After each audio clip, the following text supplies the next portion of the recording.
Hello friends, कैसे हो आप सभी। उम्मीद है सभी बहुत अच्छे होंगे। तो स्वागत है आज एक नए भाग पे।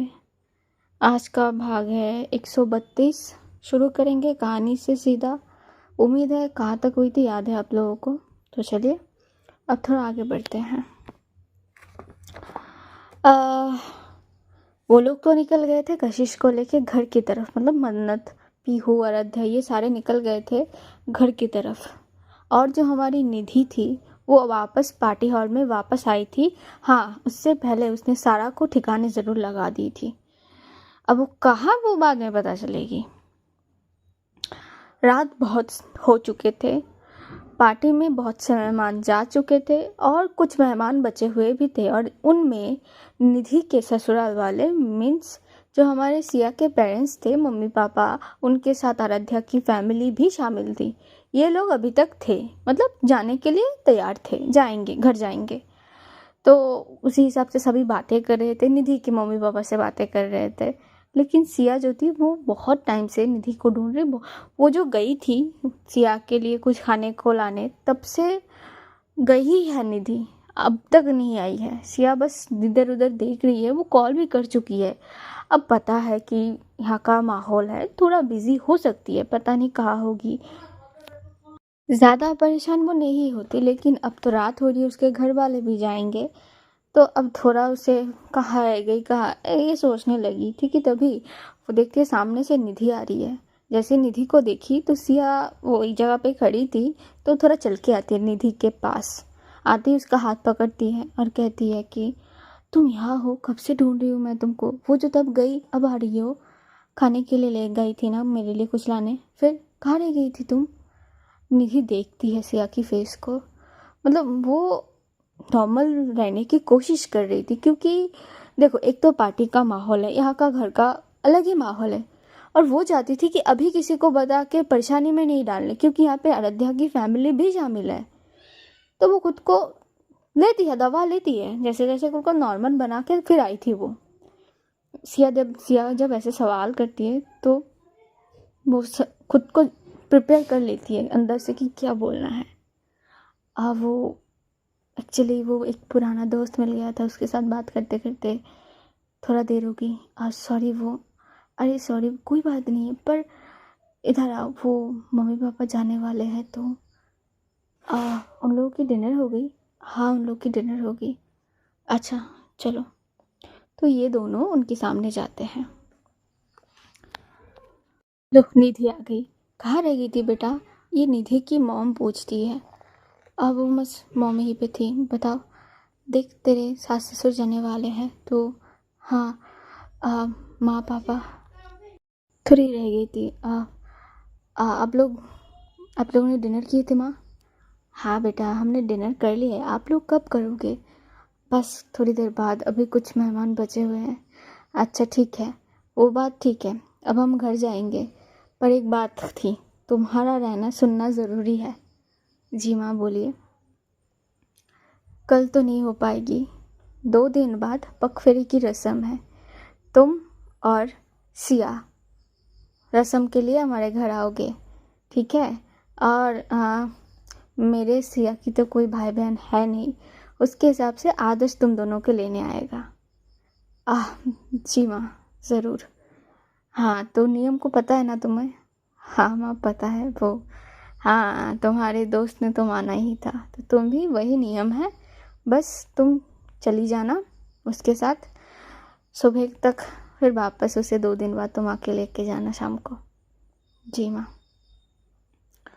तो समधन जी, समधी जी, अब चलते हैं, रात हो रही है, बहुत से हैं लोग हमारे साथ। हाँ हाँ, रोकेंगे नहीं, बस अच्छे से जाइएगा।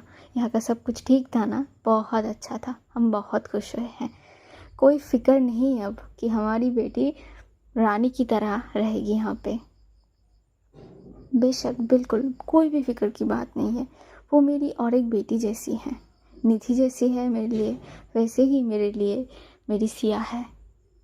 ये कहती है निधि की मॉम। ये बात तो सुन के ना, जो सिया के पेरेंट्स थे उनकी दिल खुश हो जाती है यार। और क्या चाहिए एक पेरेंट्स को, यही सुनना चाहते हैं।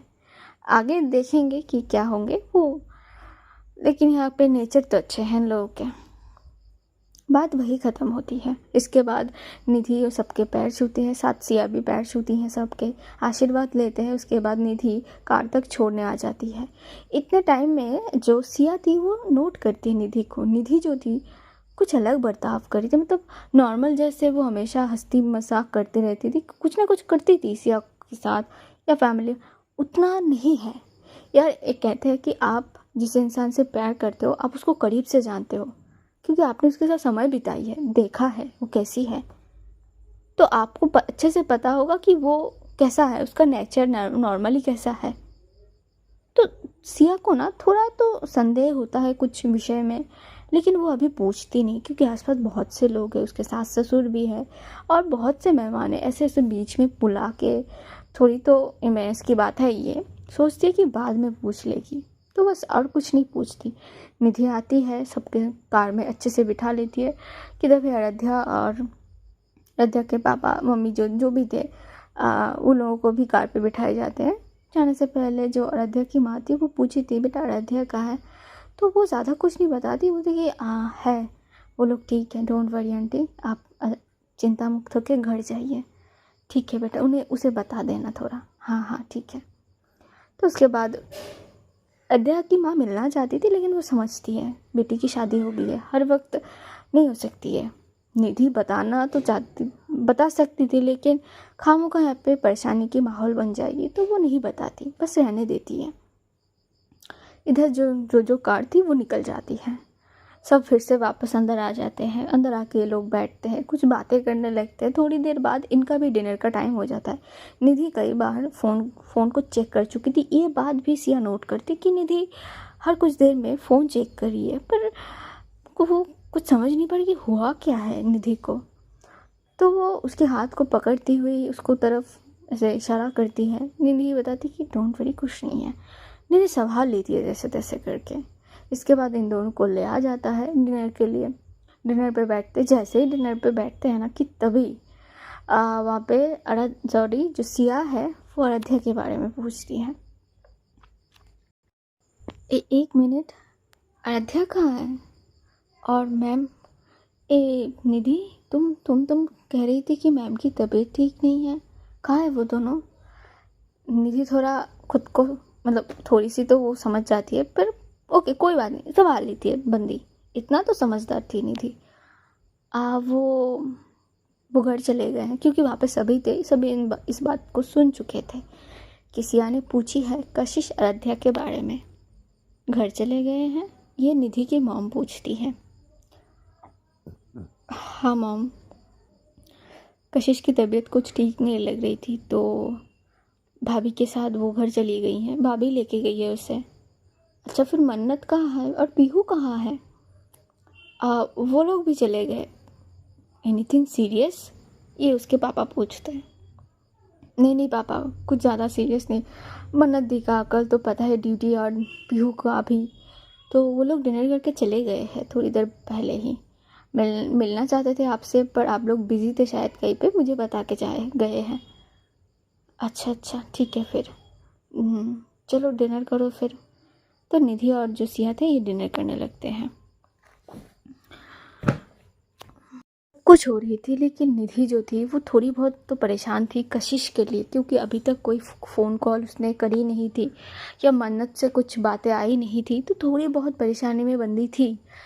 किसी को वो कुछ बोल भी तो नहीं सकती थी अभी, खामोखा किसी को परेशान नहीं करना चाहती थी वो। अभी बता देगी, कल बता देगी, उतना तो डीप तरीके से बता नहीं सकती है शायद, पर कुछ बताएगी ज़रूर।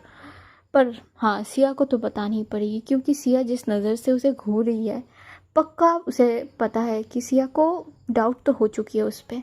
ज़्यादा देर तक वो छुपा नहीं सकती, लेकिन अभी वो उसका दिन ख़राब नहीं करना चाहती। ठीक है, कोई बात नहीं, हाँ दोस्त है, फिक्र तो है ही, वरना सिया ऐसे नहीं देखती, ऐसे नहीं पूछती। इस बात को भी वो रेस्पेक्ट करती है, पर फिर भी आज उसके लिए उसका एक बहुत खुश दिन है। आराध्या जाने से पहले ये बता के गई है कि सिया को अभी कुछ मत बताइएगा निधि, तो उस हिसाब से एक रोक है यहाँ पे। तो बस बताती नहीं, चुपचाप बस खाना खाती है सबके साथ मिलके बैठ के। जो मजाक हंसी मजाक हो रहे थे हाँ, वो थोड़ी बहुत बातें कर रही थी लेकिन ज़्यादा नहीं कर रही थी। सिया को अंदर अंदर शक तो हो रही थी इस चीज़ से। तो इधर का माहौल, मन्नत भाई साहब उसने आज जितनी स्पीडी से गाड़ी चलाई है, शायद ही जीवन में उसने इतना स्पीड से कभी कार को चलाई होगी। और उसके पीछे भी तो एक रीज़न है कि क्योंकि मतलब क्यों स्पीड से कार चलाई है उसने, उसके पीछे भी तो रीज़न है, उसकी बहन की तबीयत। भाई कशिश के लिए मन्नत कुछ भी कर सकती है, कुछ भी मतलब कुछ भी वो कर सकती है, चाहे आसमान ज़मीन को एक क्यों ना करना पड़े। एक बहन अगर ठान लेना तो बहुत कुछ कर सकती है। रूल्स रेगुलेशन, गोली मारो। और जो अभी जिस वक्त का समय था, रात का पहर था, मन्नत ने उसी पहर अभी ज़्यादा जिस रास्ते से वो लोग गए थे उस रास्ते पे ज़्यादा जैम या ज़्यादा कुछ वो जो क्या कहते हैं सिग्नल नहीं पड़े थे। ये किस्मत अच्छी थी इन लोगों की। तो बस हवा के साथ हवा को चीरते हुए मन्नत कार को भगाई थी आज। पीहू बस प्रे कर रही थी कि बस ये लोग जैसे तैसे घर पहुंच जाए। तो दूसरी जो हमारी आराध्या है वो भगवान से सबसे ज़्यादा प्रे कर रही थी, क्योंकि कशिश को संभालना उसके लिए मुश्किल से भी मुश्किल हो रही थी। कशिश को संभालना, एक तो देखो उसको पता नहीं, उसको मतलब उन लोगों को नहीं पता कि कितने क्वांटिटी कितने चीज़ में कशिश को वो चीज़ दी गई है। हाँ, सो उसका भी एक फ़िक्र है। और जो कशिश की अभी की हालत है उसे देख के रदिया थोड़ी बहुत तो घबरा चुकी थी।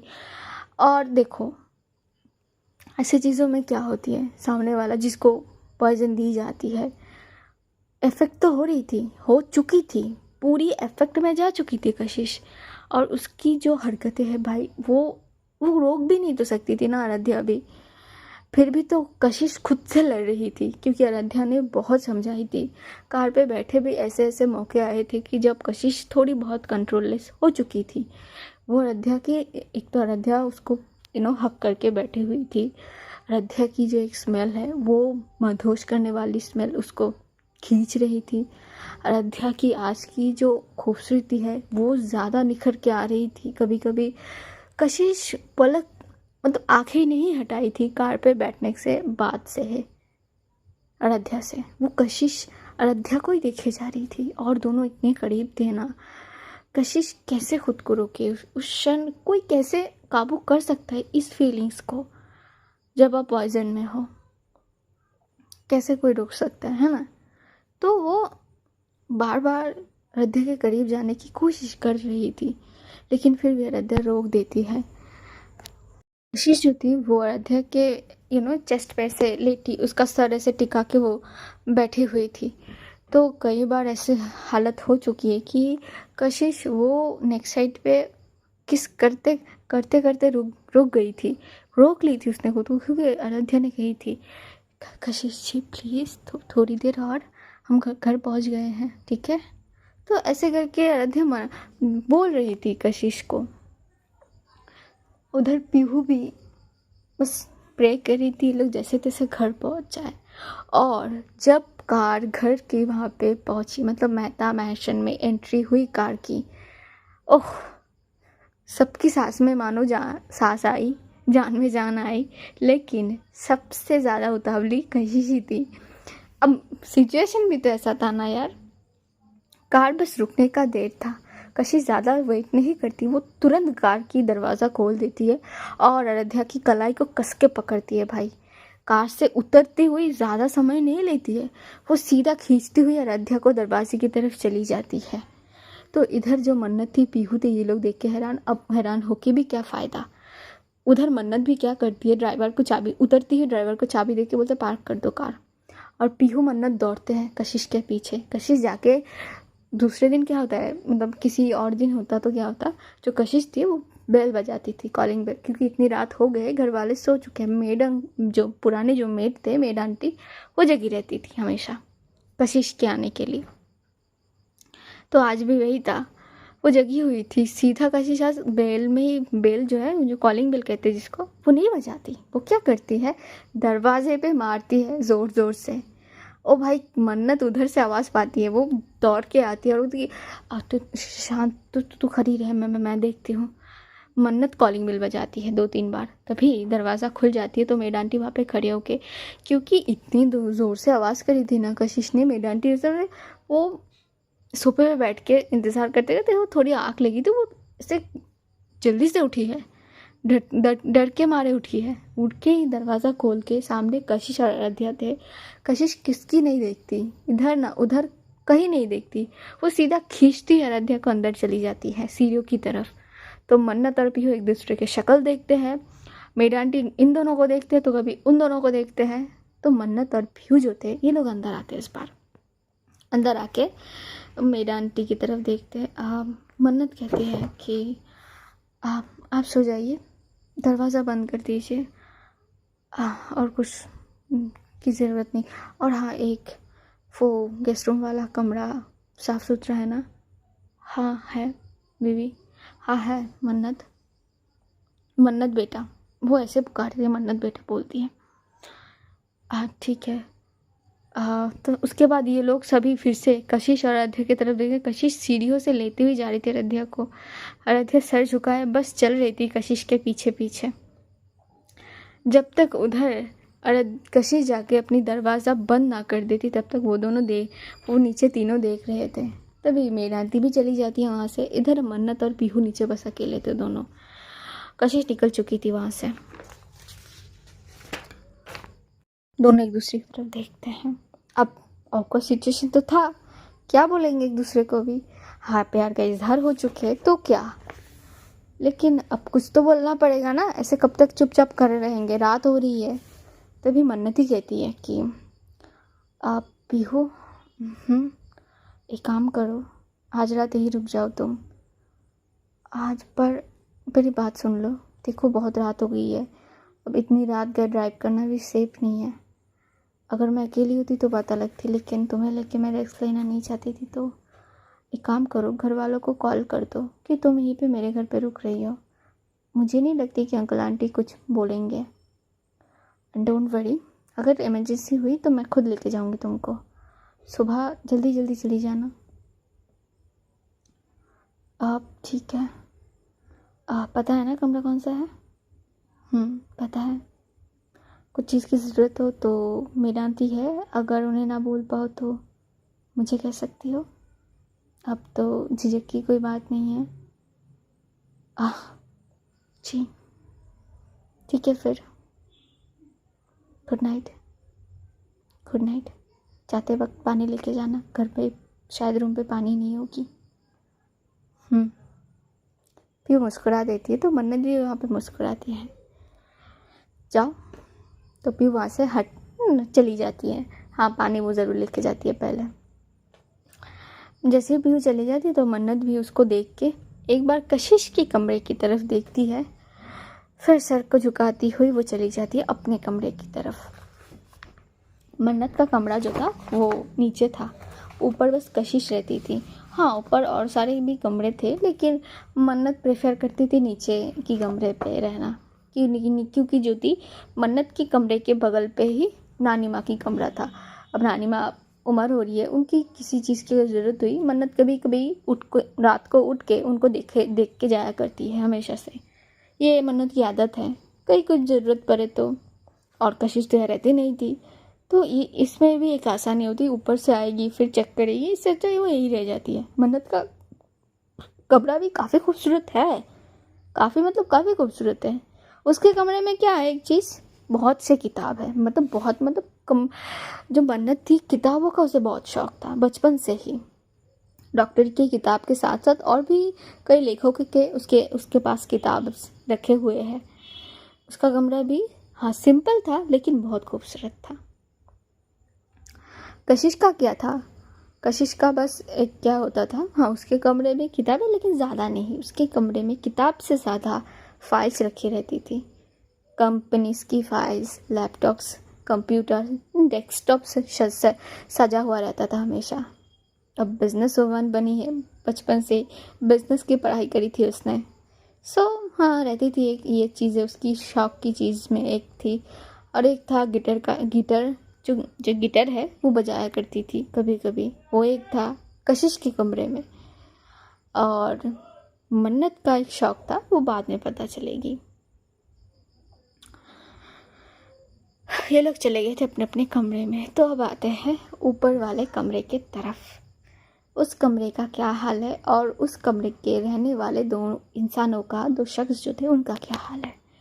कशिश जैसे ही दरवाज़ा बंद कर देती है, पहले तो क्या होती है, अंदर जाती है।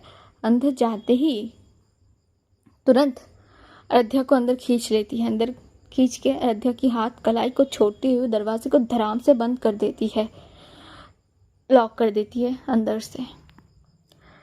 अयोध्या पीछे खड़ी थी। वो सोच रही थी कि वो कुछ बोले या ना बोले। थोड़ी तो डर उसे भी लग रही थी, क्योंकि कशिश का जो अभी ये जो रूप है उसने कभी नहीं देखी थी। उसे थोड़ी बहुत डर लग रही थी, लेकिन ये भी था उसके मन में कि कशिश आज अपने हालत में, अपने में नहीं है, अपने होश में नहीं है, और इसका जिम्मेदार बस वो एक लड़की, वो एक इंसान है। सारा वो जो गुस्सा आ रही थी ना अयोध्या को उस पर, लेकिन वो कुछ ऐसे तो नहीं कर सकती, लेकिन इसका सज़ा उसे ज़रूर दिलाई जाएगी, ये तय थी अयोध्या के दिमाग में। लेकिन अभी उसे वो बस कशिश पे कंसंट्रेट करती है।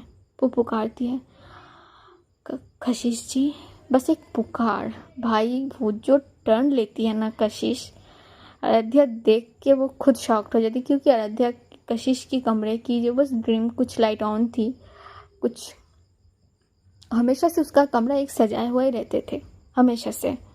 हाँ, फूलों से, क्योंकि अयोध्या को फूल ज़्यादा पसंद थे।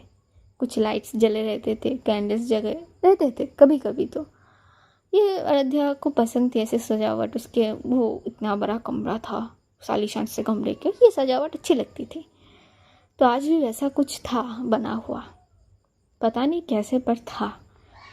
जैसे ही अयोध्या कशिश को देखती है ना, उसका सीने में जो दिल है ना, वो एक सेकंड के लिए छलक उठती है। भाई कशिश पूरा पसीने से लटपट थी, उसकी आंखें लाल थे, फोरहेड से पसीना टपक रहे थे।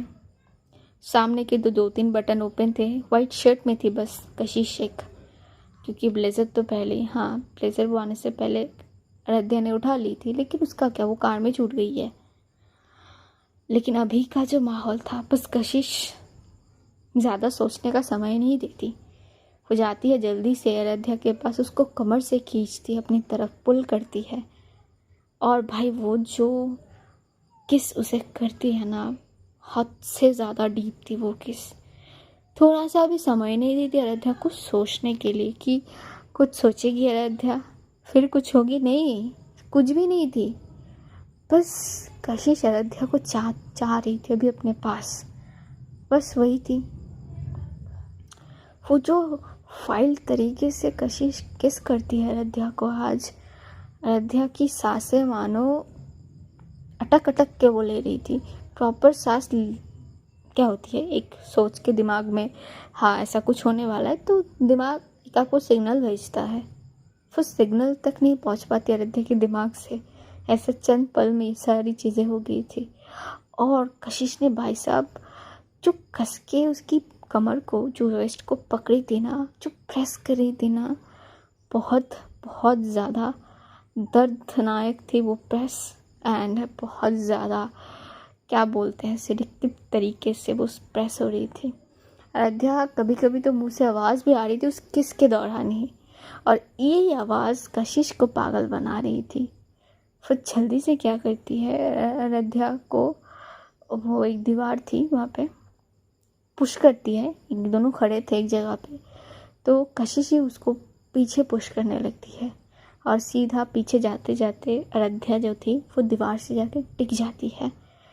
अयोध्या की दोनों हाथ को पकड़ते हुए ऊपर कर देती है, लॉक कर देती है अपनी एक हाथ से, और एक हाथ ले जाती है उसकी नेक के वहाँ पे, नेक को ऐसे पुल करती है अपनी तरफ। और वो जो जिस तरीके से आज वो किस कर रही थी ना, उसकी होठों में काट रही थी, लिक कर रही थी, स्मूच कर रही थी, उसकी टंग से शरारत कर रही थी, उसकी चिन को काट रही थी। एक एक तरीका, एक एक दर्द अयोध्या को महसूस हो रही थी आज। बहुत ज़्यादा, हद से ज़्यादा वाइल्ड हो चुकी थी कशिश। उसकी वो जो क्या कहते हैं, आराध्या की साड़ी की पल्लू थी वो जरा सी खिसक जाती है, तो उसका जो शार्प स्किन था, नेक की साइड का स्किन, नेक बोन जिसे कहते हैं, वहाँ पे नज़र जाती है कशिश की। वो वहाँ जाती है, अपनी दांतों से पहले तो वो उस जो स्किन को बाइट करती है। आराध्या के मुंह से आवाज़ आती कि हाँ आराम से, पर कहाँ, कशिश कहाँ रुकने वाली थी अभी। वो फिर जाती है वहाँ पे, बाइट्स करने लगती है, स्मूच करती है, टंग से सकिंग करते हुए जगह को पूरा लिक करती है। वो जो एक एक बाइट हार्ड तरीके से कर रही थी, आराध्या की जो बॉडी जो एक शेप थी वो बाघ जो ले रही थी ना, होती है कि उस सिचुएशन में। और वो जो हाथ उसका एक रिलीफ था कशिश का, वो पूरे आराध्या की बॉडी में घूम रहे थे। जिस तरीके से वो छू रही थी आराध्या को, इतना हार्ड तरीका था ना वो कि इंसान वैसे ही काँप उठे। आराध्या की बॉडी भी शेक करना स्टार्ट कर देती है। उसके लिए खड़े रहना बहुत मुश्किल हो रही थी वहाँ पे। तो कशिश क्या करती है, वो खुद उसके साथ चिपक सी जाती है, ऐसे उसे रख देती है दीवार से खड़ी करके। दोनों की होठ एक दूसरे से बंधे हुए थे। वो एक प्रेस करती है उसकी चेस्ट पे, तो आराध्या अपनी सर को थोड़ा पीछे झुका देती है एक आवाज़ के साथ। कशिश देख रही थी आराध्या को जीभ भर के। उसकी आंखों में जो आज एक नशा था, जो एक फितूर था, ये पता नहीं कहाँ से आई, इतना नशा, इतना फितूर। आराध्या आंखें नहीं मिला पाती आज कशिश के साथ। तो कशिश भी आज छोड़ने के मूड में तो बिल्कुल भी नहीं थी, अभी तो बिल्कुल भी नहीं था। हर तरीके से वो आज आराध्या को चाहती थी, हर एक तरीके से, जो तरीका उसे आती है अपनाना, वो हर एक तरीके से उसको चाहने लगी थी। उसकी जो कशिश की कमर पे जो बेल्ट थी वो उसे उतार देती है, और आराध्या की हाथ को ऊपर जो रखी हुई थी, एक हाथ से उसने पकड़ के रखी थी दीवार के ऊपर, उसको वो बांध देती है। आराध्या का हाथ वही रह जाती है। आराध्या हाथ को नीचे नहीं करती, तो कशिश आराध्या को वहाँ से हटाती हुई सीधा गोद में ले लेती है और चलती हुई बेड पे आती है। बेड पे उसको लटा देती है और वो खुद उसके ऊपर आती है, और भाई साहब उसकी साड़ी की पल्लू को झट से हटा देती है। देखती है पहले तो आराध्या को। आराध्या शर्म से अपनी आंखों को बंद कर लेती है और अपनी सर को दूसरे साइड पे कर लेती है। लेकिन कशिश वो जिस मुंह के साथ आज आराध्या को निहार रही थी, हाय हाय, कोई तो रोक लो भाई। बहुत ज़्यादा सेडिक्टिव तरीका था उसका, इस आँखों का जो निहारने का तरीका था कातिलाना था। उसकी नज़र ही मानो सीने के आर पार होकर रहे थे आराध्या के। आराध्या महसूस तो कर पा रही थी कि किस तरीके से कशिश का नज़र उसकी पूरे बॉडी को निहार रहे हैं। कशिश पल्लू को हटा देती है। वो जो उसकी अपर साइड का जो भी था, ब्लाउज जिसे हम कहते हैं, पेटीकोट, जो भी बोलते हैं, मुझे भी अच्छे से पता नहीं उतना, वो उतार देती है। वो साड़ी के साथ साथ मतलब खोल दे, उसकी हुक जो थी वो खोल देती है और सीधा वार उसकी चेस्ट पे। भाई वो जो दांतों से पकड़ती है ना, आराध्या पूरी ऐसे ऊपर हो जाती है। उसकी सीने की हर एक जगह पे अपनी दांतों के निशान वो छोड़ने लगती है। अब दूसरे हाथों से प्रेस करती है। एक एक प्रेस बहुत हार्ड थी, बहुत ज़्यादा हार्ड थी। तो उसकी जो वेस्ट का एरिया था वहाँ पे भी प्रेस देती है। एक एक प्रेस के साथ आराध्या की जान जा रही थी आज।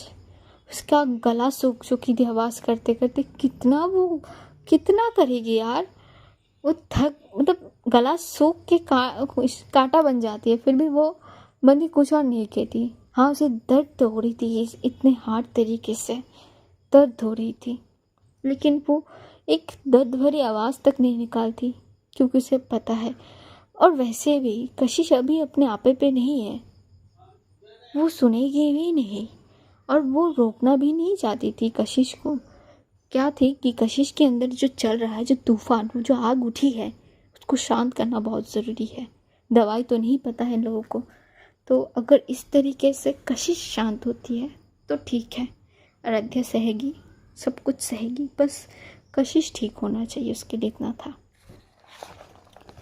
कशिश धीरे धीरे आराध्या की साड़ी की ये जो बांध थी, जो साड़ी थी, वो उतार देती है, साइड पे फेंक देती है, और खुद की जो शर्ट थी वो भी उतार देती है। वो कमरे की जो रोशन वाली लाइट्स थी वो बंद कर देती है, और फिर वो आती है कशिश आराध्या के पास, उसकी आँखों को देखती है, पता नहीं आँखों से क्या इशारा करती है, तो आराध्या अपनी आँखों को बंद कर लेती है। इसके बाद कशिश आराध्या की होठों को किस करते करते उसके नेक पे आती है, नेक पे टंग से सर्व करती है, स्मूच करती है, बाइट करती है, और उसकी हाथ जो थे वो रुके हुए नहीं थे, वो पूरे बॉडी पे बिखर रहे थे, खेल रहे थे, शरारत कर रहे थे।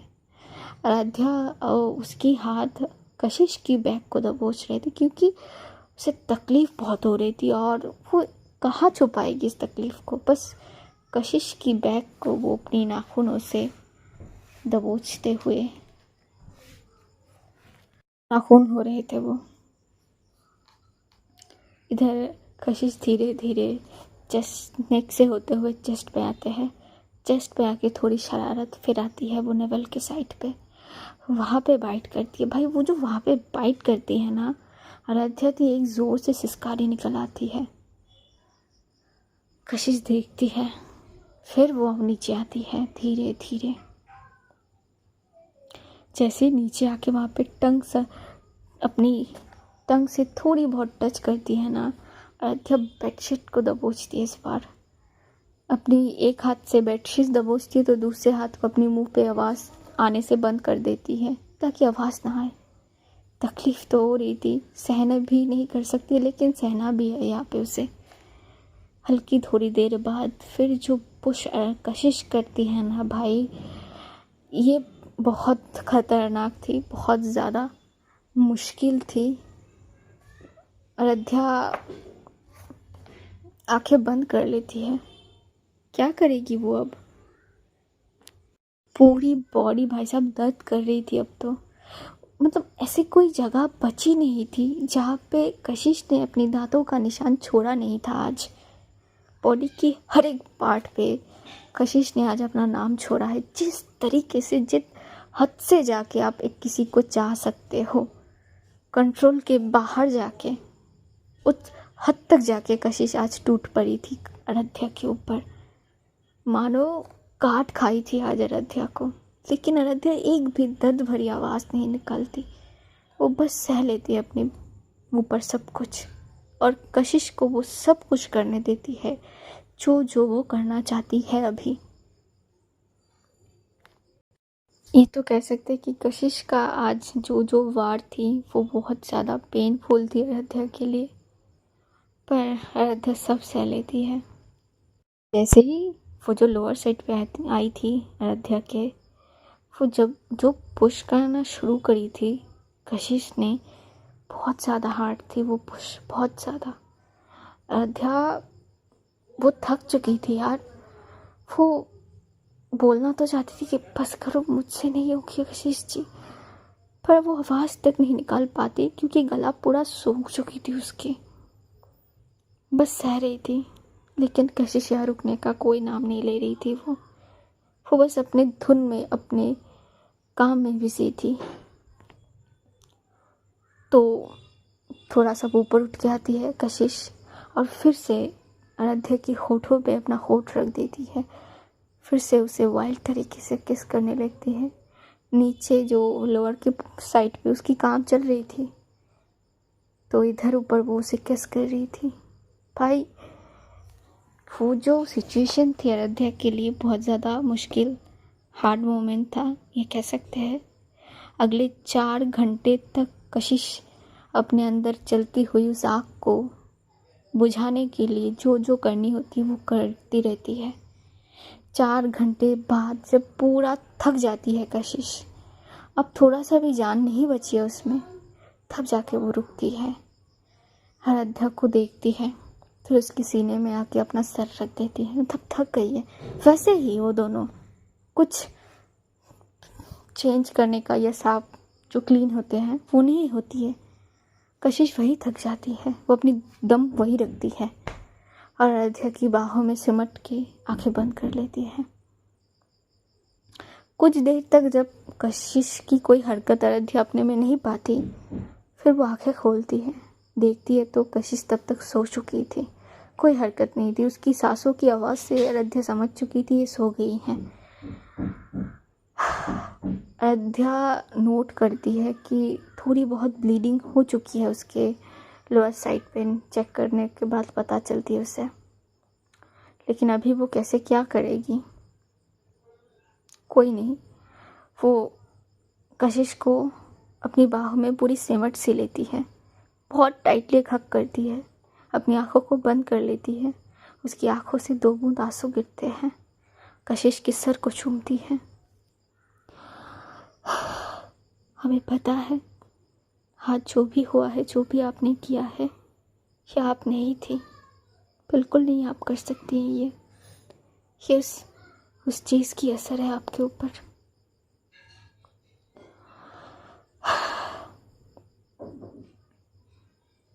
आप ठीक है, यही हमारे लिए काफ़ी है। बाकी हमें कुछ नहीं चाहिए। बहुत प्यार करते हैं कशिश जी आपसे। आपका हर एक वार हम सह सकते, लेकिन आपको नहीं खो सकते हैं। आपको किसी और की बाहों में नहीं देख सकते हैं। हमें पता थी आप हमसे बेहद ज़्यादा मोहब्बत करती हैं, बेहद ज़्यादा। हमें हमारे प्यार पे, हमारे सुहाग पे पूरा विश्वास था, पूरा। एक कदम भी आप डगमगा नहीं सकती हैं। आप जो भी करेंगी बस हमारे साथ करेंगी, ये पता है हमें।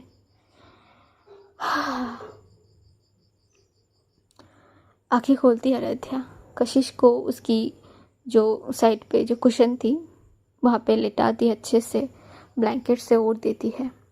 भाई उसको उठने में जो दर्द होती है ना उस समय, मानो पूरी बॉडी बिखर रही थी उसकी। बहुत ज़्यादा दर्द होती है।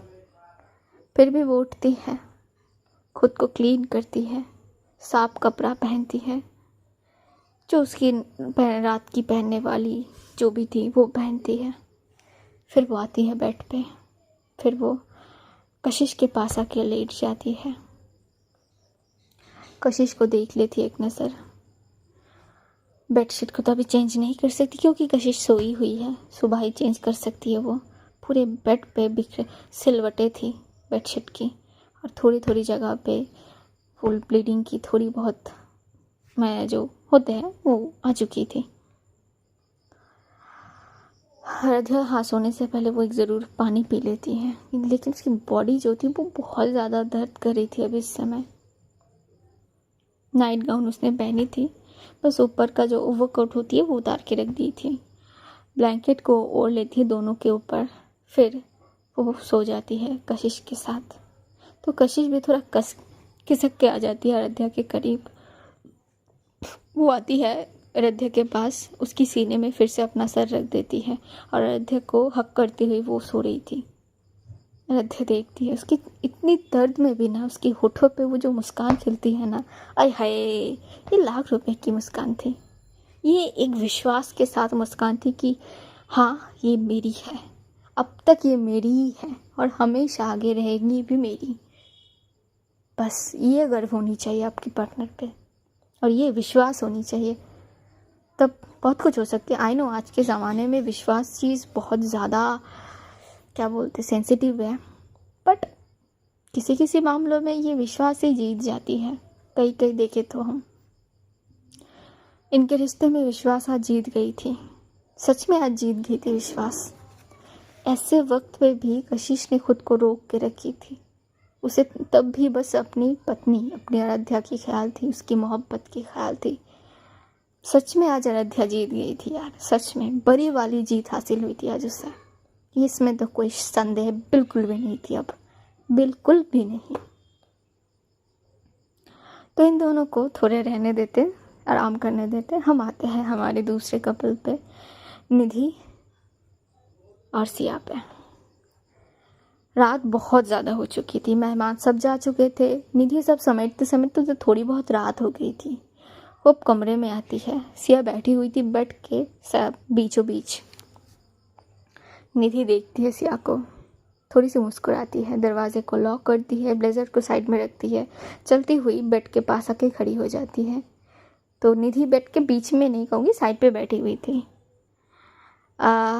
निधि आके बैठती है। निधि देखती है जो सिया थी वो घूंघट में बैठी थी। उसका कमरा बहुत अच्छे से सजाया हुआ था, फूल कैंडल्स के साथ, जैसे होते हैं यार जिस हिसाब से आज इनकी फर्स्ट नाइट थी, तो उसी हिसाब से घर को कमरे को सजाई गई थी। निधि देखती है अपनी दुल्हन को। भाई उसके लिए ये दिन बहुत ज़्यादा ख़ास है। इस दिन के लिए इन दोनों ने तो इंतज़ार की थी, एक नाम रिश्ते को। तो आज वो दिन आ ही चुका था। थोड़ा बहुत तो इमोशन निधि हो रही थी, उसकी आंखें थोड़ी बहुत नम हो गई थी, लेकिन वो खुद को संभाल लेती है। उस घूंघट को थोड़ा खिसकती है सिया के पास, और वो जो घूंघट थी उसको उठा देती है। तो निधि की नज़र जाके सिया की नज़र से मिलती है। सिया देखती है निधि को, निधि की आंखों में आंसू थे। तो निधि सिया जो थी वो आंसू को पोंछ देती है। ये आंसू किस लिए? ये खुशी के आंसू है। मुझे यकीन नहीं हो रही अभी भी कि हम दोनों ऐसे एक साथ। तो यकीन कर लो, क्योंकि मैं तुम्हारे पास हूँ, तुम्हारे करीब हूँ। यस, आप बहुत अच्छी लग रही हो। बताया नहीं शायद तुमको, तुम 100 बार बता चुकी हो इस बात को, पता नहीं, पर सच में तुम बहुत अच्छी लग रही हो इस लुक में। Thank you, thank you. 1 minute, कुछ है तुम्हारे लिए। क्या है? अभी बताती हूँ। तो निधि जो है बेड से उतर जाती है। वो खड़ी होती है, अपनी पॉकेट से कुछ बॉक्स निकालती है। सिया देख रही थी। निधि अपनी नीज पे बैठती है और उस बॉक्स को खोलती, उसके सामने पकड़ती है। तो बॉक्स में ना बहुत खूबसूरत सी एक डायमंड की रिंग थी, बहुत ज़्यादा खूबसूरत, पिंक कलर में डायमंड थी। बहुत खूबसूरत थी, बहुत एलिगेंट थी। सिया देखती है, वाह ये बहुत खूबसूरत है। निधि पसंद आई? बहुत। कब लिए तुमने? कहते हैं कि फर्स्ट नाइट पे पार्टनर को कुछ देनी चाहिए अपनी तौर से। अच्छा, मैं तो कुछ नहीं लाई।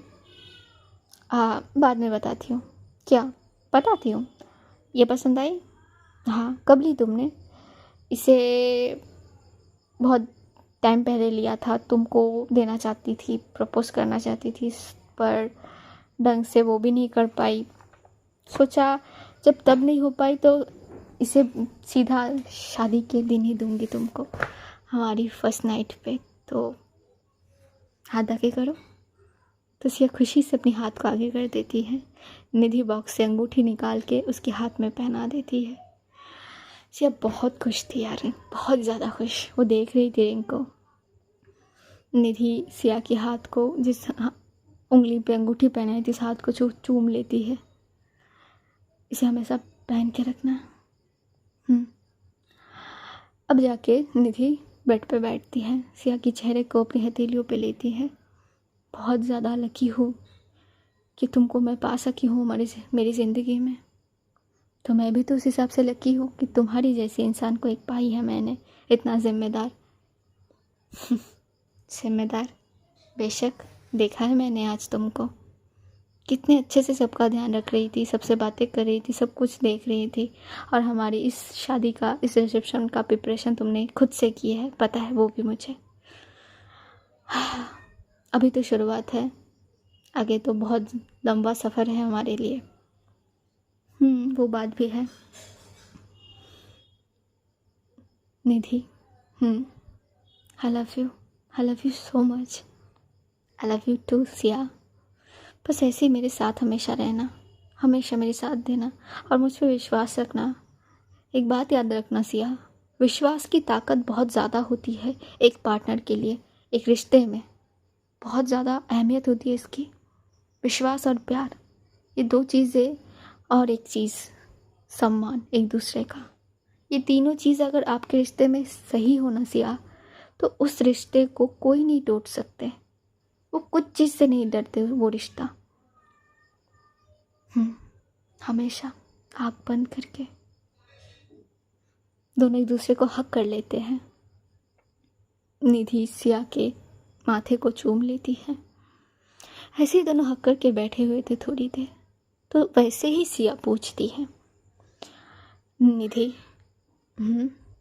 एक बात पूछे? पूछो। सच बताओगी? बेशक। क्या आज की पार्टी में कुछ ऐसा हुआ है जो मुझे नहीं पता, मुझे पता होना चाहिए? निधि ना थोड़ी देर के लिए पॉज होती है, क्योंकि उसे पता थी कि सिया को कुछ ना कुछ तो भनक लग ही चुकी है, पता है उसे, लेकिन फिर भी वो अभी नहीं कहना चाहती थी। तो वो क्या करती है, सिया को अपने सामने लाती है, उसकी चेहरे को अपनी हथेलियों पे लेती है, उसके नेक की साइड पे एक हाथ रखती है, उस नेक को अपनी थंब से सहलाती है और उसकी आंखों में देखते हुए कहती है कुछ है जो तुम्हें पता होना चाहिए, और मैं तुमको बताऊंगी भी। ऐसे नहीं कि तुमसे छुपाऊंगी, पर अभी नहीं, क्योंकि आज का ये जो समय है ये बहुत खास है, बहुत ज़्यादा खास है। पल, ये समय, ये दोबारा नहीं आएंगे हमारे जीवन में। तो अभी इस पल को जीते हैं, इस समय को जीते हैं। बस इतना जान लो, सब कुछ अभी ठीक है और कुछ नहीं। बाद में मैं तुमको ज़रूर बताऊंगी, पर अभी इस पल को जीते हैं, इस पल में रहते हैं, ठीक है? तो सिया अपनी सर को हिला देती, आंखों से इशारा करती कि ठीक है।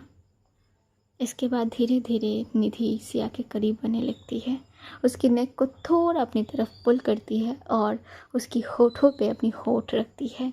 एक सॉफ्ट सी एहसास सिया को छू जाती है। बड़ी बारीकियों के साथ निधि सिया की होठों को चूम रही थी।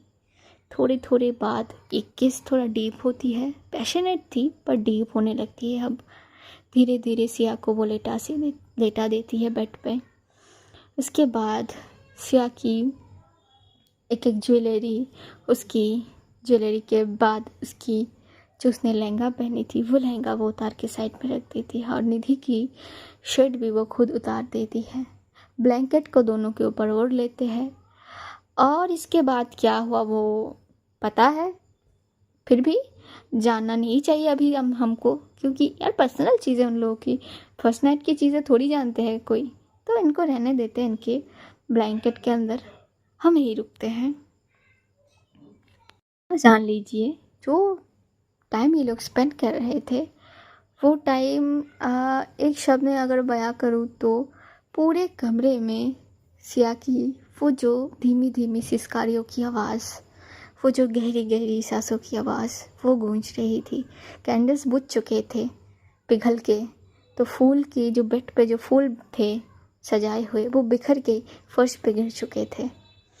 और बाहर का वो जो आसमान का वो जो चांद था और तारे थे वो अब तक जगमगा रहे थे टिमटिमाते हुए। दो साइड पे दोनों कपल, कुछ अलग चीज़ें थे पर प्यार दो कपल के बीच में बरकरार एक ही था। प्यार बहुत स्ट्रांग था, इतना जान लीजिए।